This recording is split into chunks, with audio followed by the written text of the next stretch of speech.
since you mentioned Class A, to kind of transition away from All-Star talk, I just want to discuss the Guardians, since I just got a chance to watch a series, Guardians Mets. That team is special.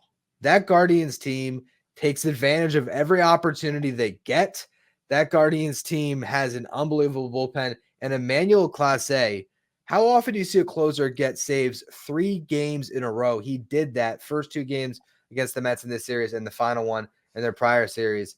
The Guardians are legit, and I think as good as the Royals are, it's going to be hard for them to maintain pace with the Guardians this year.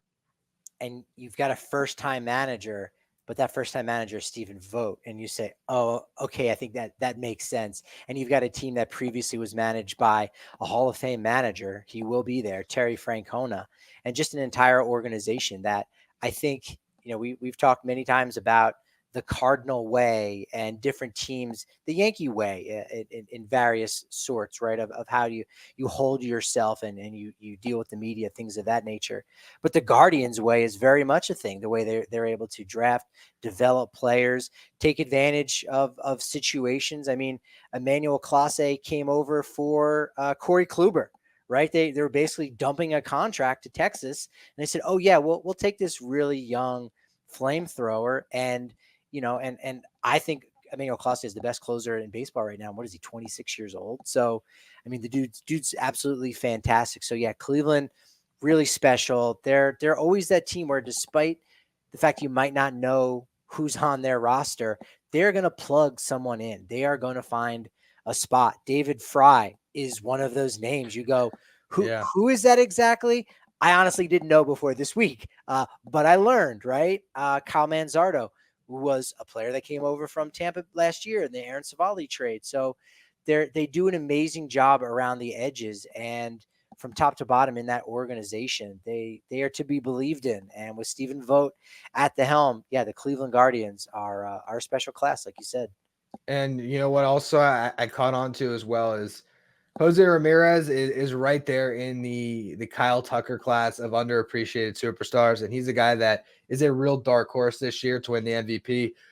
I think ultimately one of those Yankees is going to get it because they're the Yankees and they're off to a great start, and they're probably going to win 100 plus games, and they might win that division and they might get all the attention. But if you want to talk about most valuable, you remove Jose Ramirez from the Cleveland Guardians, they're not this good. They need that guy in the middle of their lineup making it all happen. And he's driving in a ton of runs, coming up with every clutch hit, playing great defense at third base. Jose Ramirez, a guy that I don't think he has won one yet, has he? He's always kind of in the mix, but has Jose Ramirez won an MVP? No, he never has. I want to even say the highest he's probably ever finished in MVP voting would have been third.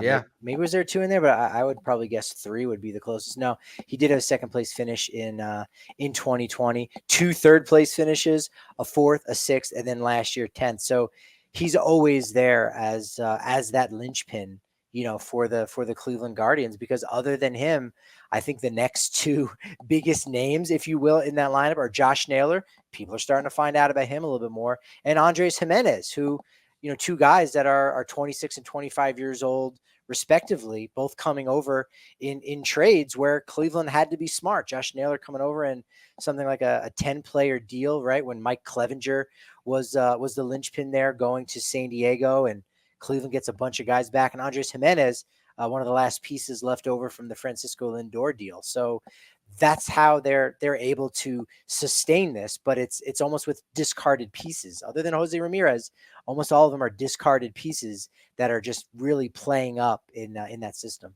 Pretty crazy to hit on that many trades. A lot of these teams, they got to do it from developing, and not that they haven't developed, they developed some pitching, but man, when you kind of go through the names that are making that lineup work, it's nuts. And I also got to say, I have a piece coming out here soon at Just Baseball about the best value signings of this offseason.